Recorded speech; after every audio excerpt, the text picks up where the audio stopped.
We are here to bring a new type of news show. New insights, new styles, and new topics every day. We're a news generation. Bring news just for you. It's Monday, January 6th here in Seoul. I'm Song Jin, and you're watching News Generation. Joining us today is Grace Park. Hello, happy Monday. Happy Monday, and Julian Kim. Good morning and happy morning too. Happy morning. Now, both are here to speak on behalf of those in their 20s and 30s. So, starting off the second week of 2025, the new year, today is the first of News Gen's three-part series on key issues facing our generation in the new year. And one of the most pressing concerns for young people around the world, as we mentioned several times on News Gen, is finding a job, a goal that often tops their list of New Year's resolutions. So, we're going to start by looking at what the South Korea's job market is expected to look like this year. So could you start us off, Grace? Sure. Unfortunately, the Korean job market prospects for this year aren't as bright as we'd like. In fact, the Korea Enterprises Federation surveyed CEOs and other top executives of 239 domestic companies employing more than 30 workers and found that nearly half of the respondents said their management policies for 2025 will focus on downsizing. This represents the highest level of pessimism since 2018, when 50.3% of respondents indicated a preference for a conservative approach in 2019. A similar pattern was observed in their employment policies. Among the respondents, only 18% said that they intend to expand recruitment in 2025, and about 44% said that they will maintain last year's hiring levels. Well, so based on what you've mentioned, the forecast is definitely does not seem bright this year. Right. So I want to ask you, Julian, is there anything else you'd like to share or add? Yeah, so going off of what Grace had just said, another survey conducted by Winted Labs 2025 Recruitment Market Survey on this year's job market predicts that 2 out of 3 prospective employees expect it to be much more difficult to find a job this year compared to the previous year.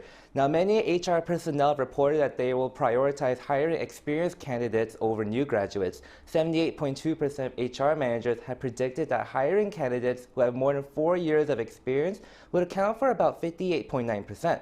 On the other hand, only about 21.8% of HR managers have responded that they will hire employees with 0 to 3 years of experience. So combine that with the political turmoil happening both in the country and abroad, it is important to mention that it will be hard to predict how things will go this year. Right. So downsizing and also more companies looking for experienced workers is definitely not good news, especially for job seekers who are part of our generation, because most people in our generation who are looking for a job are mostly inexperienced. Now, adding to the bleak outlook is a growing mismatch between the jobs young people are seeking and the positions that are actually currently available, right, Julian? Yes, absolutely. So another survey conducted by Catch, a top recruiting platform here in Korea, Gen Z job seekers desire initial salary of 48 million won, and 3 out of 5 people surveyed wanted to join a large company.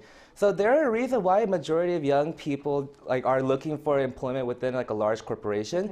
Gen Z prioritizes salary the most when looking for a job. And in Korea, the wage gap between large corporations and small to medium-sized enterprises continues to widen, as these smaller enterprises offer about 56% of wages provided by these larger corporations.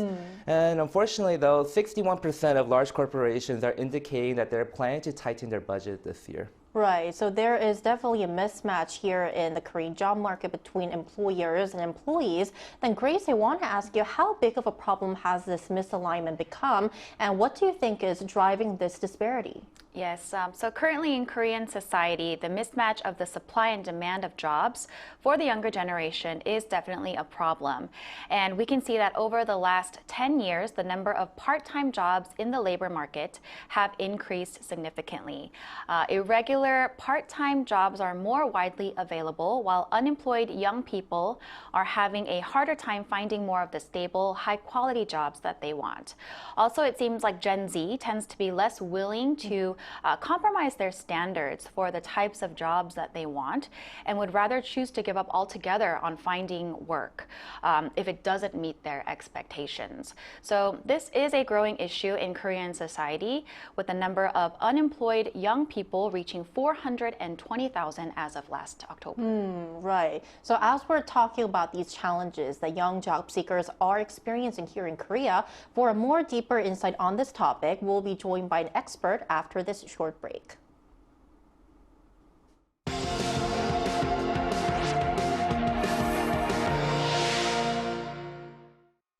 NewsGen wants to hear from you. Go to YouTube and search our channel Arirang News. Click Community and leave a comment down below. Make a new type of news with us. So joining us this morning is Park Min-jung, Professor of Business Administration at Kumo National Institute of Technology. Welcome back to the show, Professor, and Happy New Year to you. Hello, Happy New Year. Thank you for having me today. Thank you for your time. So, Professor, we would first like to ask you, what's your outlook on the 2025 global job market? Do you think it will be more challenging or slightly improved compared to last year? What do you think? Yeah, the global job market in 2025 is expected to face mixed outcomes. Because first, on one hand, the rapid adoption of technologies like AI and automation will continue reshaping industries, leading to both the creation of new roles and elimination of traditional ones. However, on the other hand, the global economic uncertainties such as inflation and geopolitical tensions, and also the supply chain disruptions may slow down recovery in some areas. So countries with strong innovative ecosystems and also proactive policies to support entrepreneurship and digital transformation may experience growth in job opportunities, especially in some sectors like digital transformation and renewable energy. However, there remains a significant risk of the high proportion of risk job polarization because where highly skilled job positions grow, but middle skilled jobs face decline or stagnation. So addressing these gaps through targeted education and social safety nets will be critical to maintain social stability nowadays. Thank you, Professor Park. How would you evaluate the current state of Korea's job market? Yeah, actually nowadays in Korea job market is now facing a turning point because while there are positive signs of high-tech industries such as semiconductors and also some green energies and also AI, but some of manufacturing and traditional services are continuously facing challenges due to domestic demographic changes. So the aging population and decline in birth rates are reducing the available workforce. It means which creation structural labor shortages in some areas while increasing competitions in others. Also, youth unemployment consistent remains a persistent concern with many young people struggle to secure stable, well-paying jobs despite being highly educated. So these days also meanwhile the gig economy and also flexible work arrangements are growing, but some lack of to show the secure and also benefits are shortage like compare that. So many young people to seek another jobs. So to address these career challenges, Korea needs to make a comprehensive labor reforms and also stronger support for startups and SMEs. Thank you, Professor. So, in your opinion, what changes are needed to help young people find the jobs that align with their expectations? Yeah, to help young people to find jobs aligned with their expectations, several changes are needed. First, there must be a stronger focus on aligning educational programs with market demands. It means universities and other vocational institutions focus on to design curriculums that would align with market demands, such as green energy or digital transformation. And also they have to, it means many young people tries to seek and gain the relevant skills with practicals. And second, also businesses and government needs to create more entry-level opportunities to gain. It means they have to gain some of meaningful experiences, experiencing those mentorship and a lot of internship programs. and also the addressing these structured market labor issues such as long working hours and also limited flexibility and seniority-based promotion systems. It is very hard to align with young people, so it have to be reformed to align their expectations. Right. Hope we can see those changes taking place in 2025. All right. That was Professor Bang Min-jung, Professor of Business Administration at Kumo National Institute of Technology. Thank you so much. Thank you. Thank you.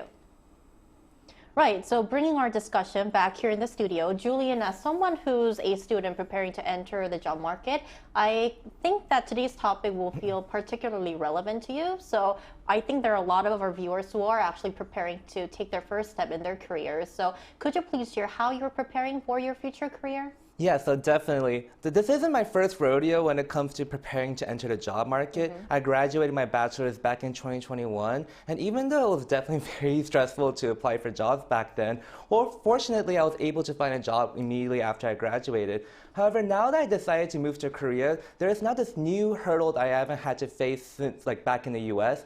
Working in a new country means having to have a stronger grasp of the language, workplace culture, in addition to continue to hone and expand my skill set. And I'm particularly interested in roles where I can apply both my skills and cultural understanding to bridge the gap between the US and Korea. So in order to better prepare myself for the workplace in Korea, I'm currently attending school while appearing on this show, updating my resume and applying to jobs whenever I can. But most importantly, I'm trying my hardest to be more open-minded with different opportunities and trying to be more flexible and adaptable too. I think you're doing all you can to land your dream job. Thank you. And then going now to you, Grace, I think you can give us other fresh perspectives because, as we mentioned during your first episode on NewsGen, you've been here in the Korean workforce for well over a decade. So I want to ask you, on behalf of our viewers, looking back, what were some of the biggest hurdles that you've experienced when you were actually preparing and before you landed your job? Sure. Yeah, I mean, there were many hurdles for me as well. Of course, like everyone else, I also wanted a well-paying, stable job. But as you know, such positions are limited and competition is fierce. I personally had a hard time finding information on those types of high-quality jobs, especially since I wanted a job that would be a good fit for me, someone who has spent most of my life abroad in the US. Now we have platforms like LinkedIn or other job portals, but it's still not easy finding plenty of information on those types of high quality jobs that we want. Right. I actually recommend attending job fairs. Like, for example, there's the Global Talent Fair, which is held every year at COEX in southern Seoul. Where hundreds of foreign companies that are operating here in Korea gather together under one roof to find new employees. I think that's a really good idea and recommendation, especially I think because most of our viewers are English-speaking viewers. So could you tell us briefly a bit more about that fair, for example, when it took place last year, because I'm sure a lot of people would like to attend it when it takes place this year. So you can always go on search online, the Global Talent Fair. Last year, I believe it was at the end of August when it took place for a few days. And so what you can do is you can even go online and probably apply for some of the companies that you're interested in, and you can meet one-on-one with their HR departments. That's such a great advice to our viewers who are actually seeking for an English-speaking job here in Korea. Now, to find out more, we also asked our viewers about the job market conditions in their countries and for any tips they might have for securing a dream job. And here's what they shared. Our first comment for this Monday is Benny D97. In the Philippines, the job market is almost all about hiring call center workers, IT engineers, or office workers. My tip is to have great confidence when speaking in English during an interview. Moving on to our second comment of the day, Park Daehyun85 says, to get the job I desire, I prepare myself in broader areas to be more competitive and a better professional. Onion Rings 11 says, getting a dream job is hard anywhere, and I think networking is crucially important in the States for you to meet new people in your field, learn about new opportunities, and get your name out there. Right, so having confidence, honing your language skills, and also being more competitive and working on networking. Some of the tips that our viewers shared for this Monday's edition of NewsGen. Now, ending off, while this year's job outlook may not seem the brightest as we discussed today, let's not lose hope as it's only the beginning of the year. As we mentioned, we're only just into the second week of 2025 and forecasts are just predictions. There is plenty of time to take action and turn challenges into opportunities. So ending off, I want to ask our panelists once again, what words of encouragement or advice would you like to offer to all our viewers who are striving for employment this year? Yeah, so I'm definitely able to empathize with my fellow Gen Zers who, as I spend far too much time applying for jobs like in my past. So although my career isn't as vast as my fellow peers here, I will say this, try your hardest not to be discouraged if you don't get the results you want right away. Be open-minded and stay positive. In my 3 years of working back in the US in my first year in Korea, I've learned that things can just change very, very quickly. And you may find yourself in a role that you may have initially thought wasn't for you, but it turns out to be something that you really like and you can grow from. So keep applying, hone your skill sets, and stay connected. Stay authentic while connecting with others. I am rooting for those of you looking for jobs this year. Then can I ask you, Julie, do you have any experience when you kind of found out that you were actually good at something or good at some work or profession that you thought that you didn't or weren't good at? I think that applies for every single position I wanted because I am still very much early in my career. Right. So every position I got, to be completely candid, I felt very nervous and I was unsure about myself, but it's just I just ended up really liking the position, just growing from it, and was able to just take each experience from my past and just keep moving forward with it. It's kind of going up the ladder in a way. Right, so working hard and being open-minded, do you think that helps the most? Yes, definitely. That's all you can do. All right, now to you, Grace. What kind of advice would you like to give as someone who has been in this job industry for over a decade?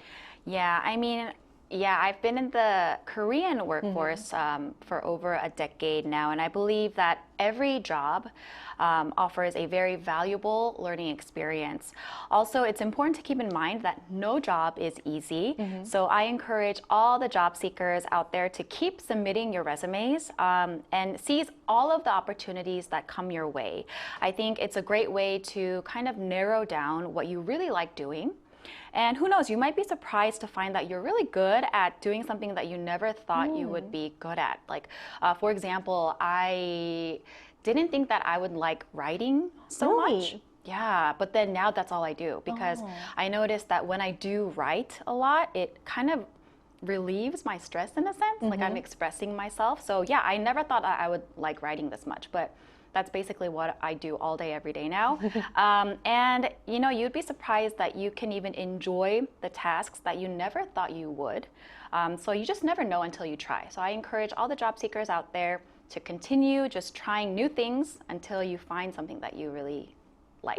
Yeah. And if I could give my word of advice, I'm completely with Grace and Julian. I think that the best way for you to land your dream job in conclusion is finding what you really like. And for that to happen, I think it's really important for you to explore the diverse things as much as you can so that you can really find out your potential and what you're good at. So all in all, I think that the key word for today is experiencing, being open-minded, and having a lot of passion until you find the job that you want. And that's all from us today, but NewsGen will be back tomorrow at 10:30 a.m. Korea time. Special thanks today to Grace Park. Thank you. Thank you. And Julian Kim. Thank you for having me today. Thank you. And thank you everyone for watching, and we'll see you tomorrow. We are News Generation.